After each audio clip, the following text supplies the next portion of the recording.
Hello, and welcome to It's Gonna Be May All the Day Long Artist Interview Series. For episode 7, we have Jennifer Hudson. Jennifer Hudson, soprano and collaborative pianist, currently serves as the director of choral and dramatic activities for Providence School of Jacksonville.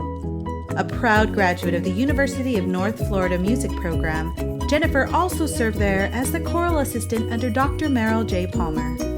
She has taught advanced piano, music theory, voice, speech, and musical theater for La Villa, Providence School, Theater Jacks, and in her private studio.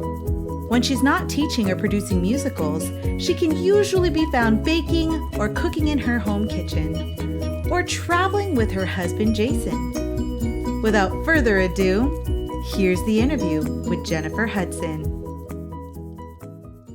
So how have your last couple of weeks gone, and has a lot changed for you? Has a lot changed, she says. Oh, yes, indeed. Everything has changed. Everything has changed in some good ways, and I think in some sad ways. As an educator, obviously, I'm used to seeing my kids on a daily basis. So I teach 6th through 12th grade at Providence School, and I have a choir class of middle schoolers that I see first thing in the morning. So I get them when they're really exhausted, and they're just kind of still waking up, but they make my morning. And so I miss seeing them coming into my room, and giving me a hug and saying, good morning. Like, I miss all that. I miss their voices. Then I miss my chorale. I miss my high school SATB choir of 35 kids, and them coming in and me telling them they're too loud. Like, I would give anything right now just to hear those voices again, and tell them that they're being too loud and put their stuff down and get your binder out, take your seat, let's warm up, blah blah blah.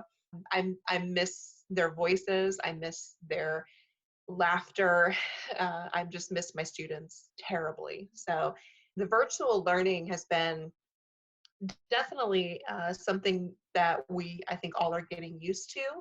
I'll probably be used to it by the time we're ready to go back to school, like for full time, hoping that happens in fall, At this point, of course, I don't think anybody knows really what's happening in the world, and timelines are something that we unfortunately don't get access to when we want. So, but as far as my day-to-day schedule, yes, it has changed quite drastically. I went from teaching at Providence from 7:30 in the morning until about 3:30 in the afternoon, coming home, grabbing something to drink, kind of freshening up, and then starting studio lessons at 4 o'clock, teaching until about 7 or 7:30. So not seeing my private kids as well, it's just taken such a toll. Obviously financially too, because those are lessons that I'm not, getting paid for anymore. Luckily, I still have a job through Providence that I'm still getting paid to teach, which I am doing, remotely via Zoom. We've had several Zoom calls, and just keeping up with work as much as I can. I, as far as projects go, I gave my students basically a list of about 20 different projects that they could do. It's called the My Choice Project. And I took this from a different teacher on a choral forum who was brilliant. And basically when this whole first thing started, said, I'm going to post this because I worked really hard on this. And if any of you can use it, here it is. And she's been such a godsend. I've sent it to other choral teachers who also said the same thing. But it's just this listing of all kinds of different things that the students can choose from watching like a tiny desk concert and doing a report on that, to being a conductor and videoing themselves conducting one of our pieces that we've done throughout the semester for critique. It's been really fun. I've only had one student try that, so apparently it's a very intimidating exercise. Nobody wants to conduct in 3. It's hilarious. But different projects as far as like researching one of the songs that we did, composer project, being a performer, using a karaoke track and singing along with it. So they've actually had a lot of fun doing it, and it's really hilarious because at the beginning of it, when I pitched the idea to them, I said, you're going to basically pick which one you want to do one a week, because that's basically designed to, by the time you research the project, you actually complete the project, you submit the project, and I grade it. I mean, that's about a week's worth. So they've really come around, because they started with, oh, this is so much work, we don't want to do this, like, it's not singing anymore, it's this is work, and I think they were just overwhelmed with all the other academic work that their teachers were having to assign them to. So it was just kind of this weird couple first few weeks trying to get Yeah. into virtual learning, because it was an adjustment for everybody, especially for me, because I didn't do a whole lot of online stuff, because all of the stuff that I do is in person, and it's this Right. very personalized space and concept, and to do that virtually was going to be a challenge. So I've been using the My Choice project every week, and they have really surprised me in some of their submissions, and things that they have learned about themselves in the process has been so fun. Some of them chose to do music theory exercises, and they realized how much they'd forgotten. And some of them did the harmony track. So you basically find a harmony with somebody singing a song. You have to find the own harmony. So all of my sopranos who never sing alto or mezzo, they're like, finding Right. harmony is hard, Yeah. So it's been really, really fun for them to try to do something new and go outside their comfort zones. And some of them have made playlists, which is really great, because they are able to kind of channel their feelings and their emotions into a playlist of 10 or 12 songs. And, and it's been really therapeutic, I think, for some of them. So we have a couple Right. more weeks of that. And after that, I don't know what we're going to do, because we can't really do the online choir, because that's virtually impossible unless you have all the software to do it. And it was just kind of a nightmare when we tried it. So these poor kids are hanging in there and doing the best that they can do, I think. And that's such a large project. It would take Right. so much time. I would hate to ask anybody to do that. I actually had the thought to do that, and I was going to do it with my chorus kids, but the submissions, it was just so hard for them, because I wasn't able to teach them the music properly. They weren't able to really hear themselves, with the group, and it just was really challenging. My kids are not professional singers. Right. They Right. can't just take a track and just read it first time and have it be perfect. So the quality, I think, would have suffered because of our time constraints as well. Right. Do you know anyone who has been affected by the pandemic, COVID-19, or have any friends or family that's been affected? Well, I mean, our dear friend and colleague over at Hendricks Avenue Baptist Church, Tommy Shepard, he had quite the ordeal with COVID-19. Oh, And wow. thank the Lord he is on the mend and he's on the way to recovery. But the medical team actually had him record videos for his family and his friends and colleagues, because they said, basically, after you video, we're going to put you on a ventilator. And, we really have no hope for you. And it was just a very trying, scary time for him. And he also works at FSCJ, does wonderful things over there with Right. those voice students. And he would have been a terrible loss to our music community. So I'm so thankful that God intervened in his life and situation and his medical team. And Tommy credits his medical team with really great accolades, just taking great care of him, and God pulling him through that. So he's the only one directly that I know that has suffered through COVID-19 on a very scary level. Right. Yeah. I do have another friend who was tested positive as well, but her symptoms were not near what Tommy's were. Okay. So it's hard for me because I have an autoimmune. So I'm trying to be smart when I go out. I wear a mask and, gloves if I can. And I don't want to expose anyone. And I obviously don't want to be exposed. So Right. it's Exactly. kind of been, yeah, it's definitely been challenging. But I thank everybody who's working hard to try to keep Now, all those places clean for us. Like Publix always, wipes down all of the carts, when you come in. And all of our restaurant workers who are working hard, and it's a team effort for sure. Yeah. Do you try to, in the last, how long is this going on? 6, 7 weeks, something like that? Have you Well, for tried me, it's been since March 14th because I got home from Ireland. I went on a concert tour with my Oh, choir that's to right. Ireland, Okay. and it was just starting at that point. We literally left and we had a great time, and we were over there. We had to almost come home a little early because they were, going to say, hey, travel bans go start here if you're in a foreign country going back to the US. So we got back and we missed our connecting flight home. So we got stuck in JFK Oh, for the night.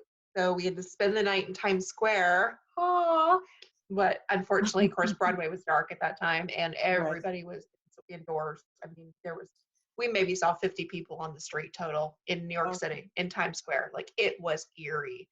So weird. Wow. But That is so we literally weird. came home and the world was changed. Like, we literally came home and the world was changed. Right. So I was in quarantine for 2 weeks starting March 14th. So I was in quarantine before other people even knew really what quarantine was. Right. So Yeah. it Because you just had been, felt longer to me because I had that additional 2 weeks that most people didn't have. right. Yeah. So it's felt a Wow. long time to me. Right. And do you get to see anyone you know, or do you just distance yourself from everyone? I still have visited my dad because he's elderly and he obviously has some needs, here and there. And he's come over for dinner a couple times. But, none of my students I've really seen, which is really sad. I did a couple Zoom lessons. You'd be proud. Oh, I good. tried the Naila Brashi's Zoom lesson technique, and I hated it just because I'm such like, there's a lag, and it was just terrible, and I hated it. And I'm Totally such a understand. I love my own space. Like, I love teaching in my studio and being able to have that closeness with my kids. And it's just, I don't know, it's hard to be on a computer screen trying to, I get it. analyze all of their issues, and help them through it. It's harder to me. Right. So, but yeah, my husband is still working every day. So he goes to work. I envy him sometimes, just being able to get out of the house and have a job and go to work and come home.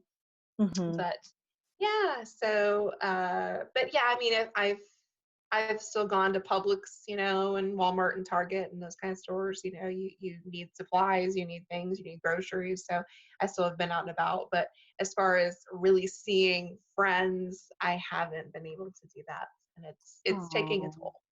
I It know. is.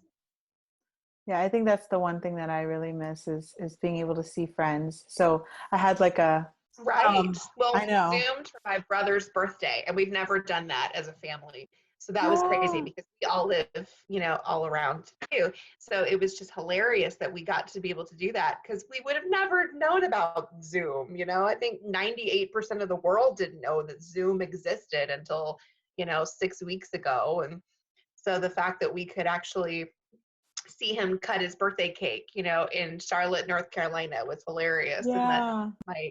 his daughter got to chime in, and my dad and my sister, and it was just really fun. So I think we might continue that tradition even after COVID-19 ends. Right. Yeah. It's just a It's nice kind of way to fun. connect.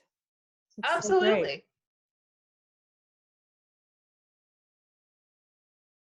Yes. If I could change something when I started 2020,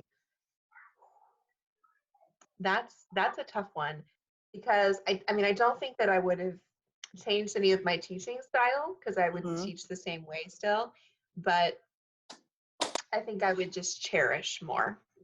You know, I Hmm. would try to,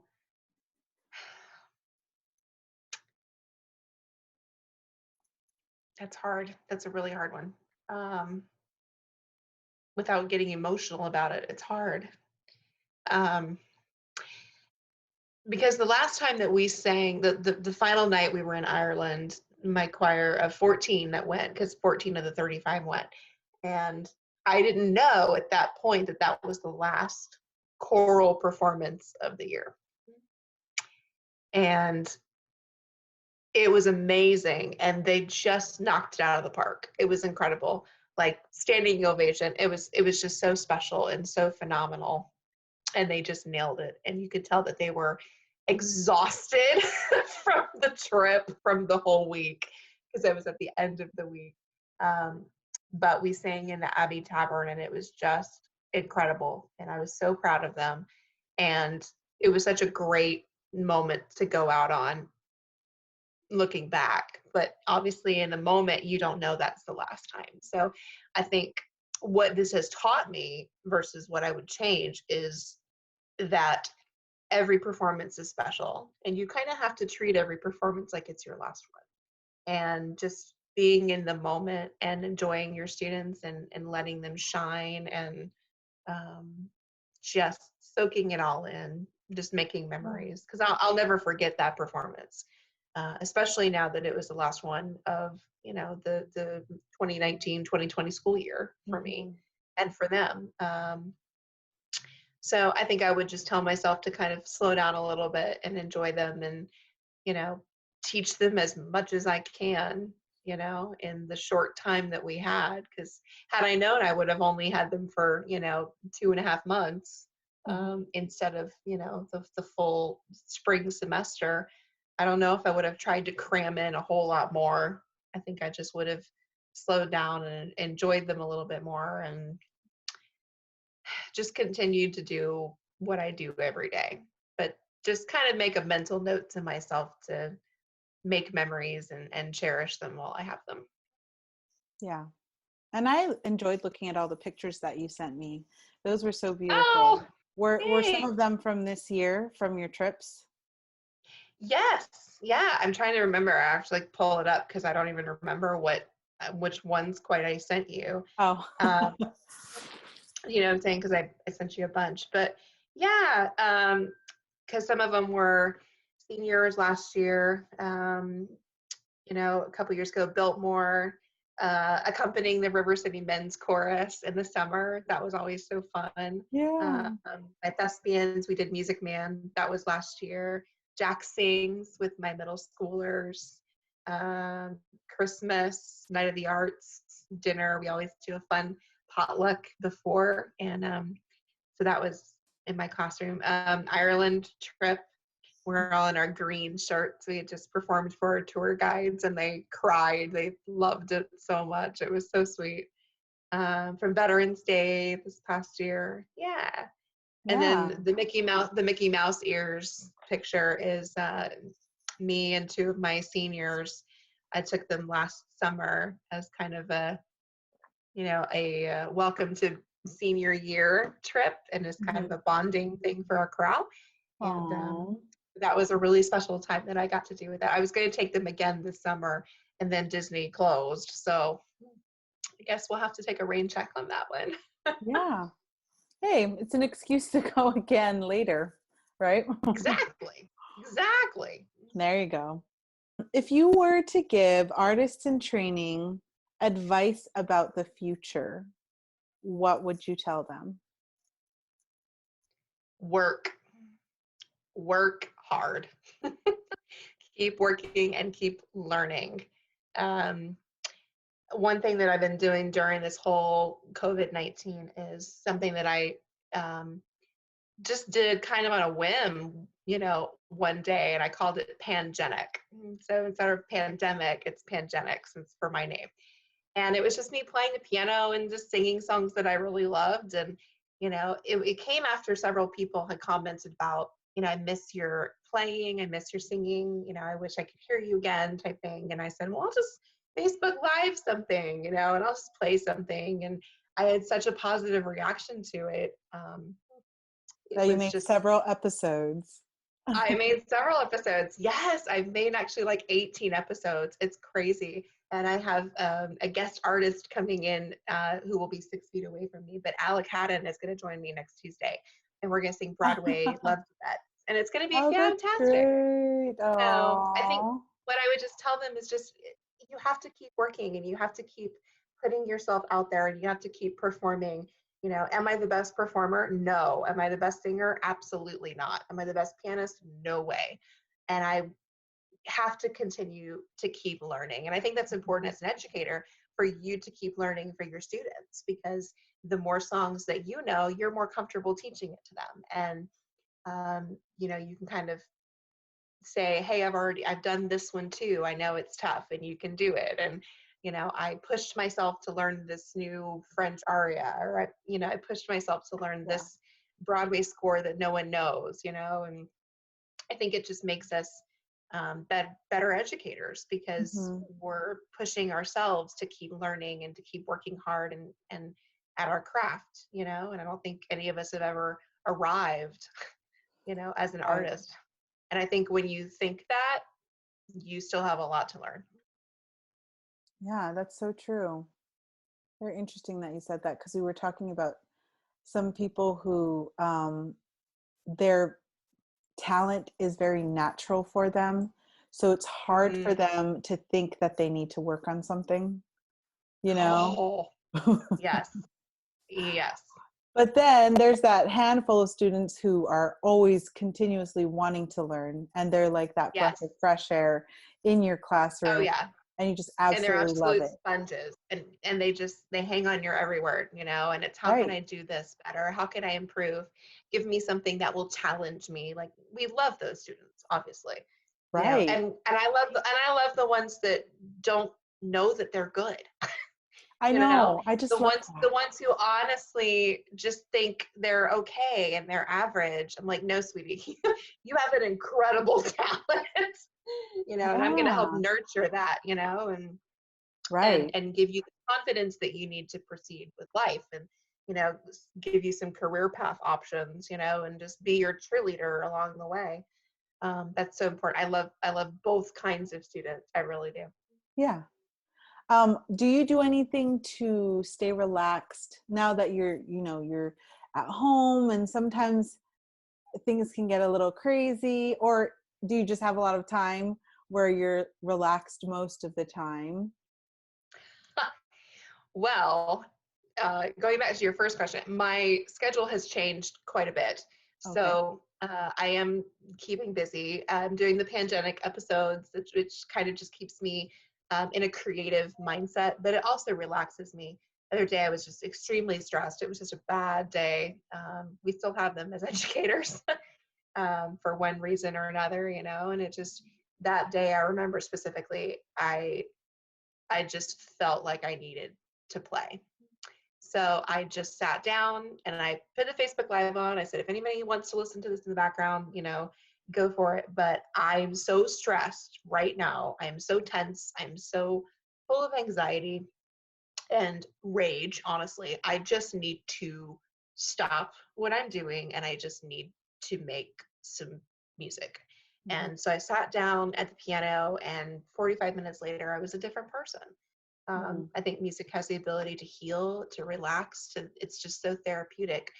I didn't play songs, like I didn't actually play legit songs. I just played a bunch of melodies and chords and modulations and whatever came into my head, that I just kind of let my fingers go with my brain, and I just kind of created music that um, just relaxed me. And so I think that's very important, that you find whatever is therapeutic to you, whether it's yoga, or drinking your coffee on your porch, or if it's creating music, or taking a nap, like whatever is relaxing to you. I think you need to do that, especially as an educator, because you can't give um, your kids from an empty vessel. So uh, the things that I do to relax or to make music, I I love a good hot shower at the end of the day. Like, Jason, my husband, knows, like, that is my time. Like, do not disturb. I will sing in the shower. I will be quiet in the shower. But that heat and that steam feels so good. Obviously, to all of the nasal passages and my muscles, and I can just kind of detox a little bit at the end of the day. So that hot shower is like my 30 minutes of me time. It's fantastic. And I love um, being able to bake. I've done a lot of baking Yes, I and noticed. cooking, because I don't normally get to do that. Like I normally don't really have time to do all these things. So my husband is greatly appreciating this That's newfound time that I great. have. But I do find it very relaxing, and I love making all these things, and I delivered them several places, so I don't end up eating all of it All of it, because right. There's that just would too much. be terrible. Yes. So I think between just taking some me time, being able to play piano or to sing or to make music and to bake, those are my three relaxing I love it. things That that I sounds can so do for great. myself. Yeah. Yeah. Okay, I have two more questions and then we'll be done. Okay. Um, Okay. just give a word of encouragement to all artists out there. Keep on keeping on. The thing that I told my students is that when this is over, because it will end, this pandemic will end, and life will go back to somewhat normal. I feel like it is the artists and it is the musicians and it's the dancers and it's the actors and the performers who will help heal this country and this world. And that is a great responsibility that we have been given to help people heal when this is over. So I think the worst thing that we could do is just to stop creating art and stop learning and stop being inspired. I think it's up to us to provide the music that heals people and the performances that people can enjoy. I mean, even if it's just from their home. So I think that as artists, we have a great responsibility to keep on keeping on, because when this is over, the world is going to need us. And they're not going to know it, but they're going to need music and they're going to need art in order to heal what was so broken for months.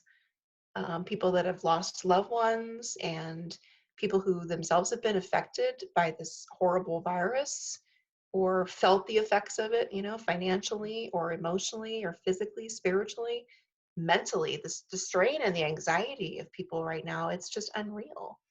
And I feel like we are the blessed ones as artists because we have music as that outlet. And I think it's up to us when this ends to share that gift with others and start the healing process.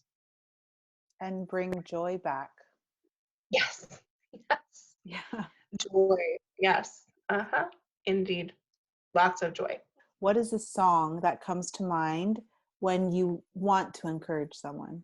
I keep coming back to It Is Well With My Soul. And when I do requests on Pangenic, oftentimes a lot of people request It Is Well With My Soul because they want to hear those words. When peace like a river attendeth my way, whatever my lot thou hast taught me to say, it is well with my soul. And the story behind the writing of that is absolutely incredible. If you've never read about Horatio Spafford and how he lost his family to a horrible uh, sinking of a ship that they were on, and when he uh, went to the spot where the ship went down with his family on board, he penned those words. And in the midst of turmoil, in the midst of grief and anxiety, he managed to find the good and to say, it is well with my soul. I love the key. I love the key of D flat. It's my favorite key. So I also love the fact that It Is Well is written in D flat. It gives it a mellowness. And I absolutely love it. And I think it's one of the most beloved classic hymns of our faith. And I think this time that we're in, if we can say it is well with my soul, we'll be doing good.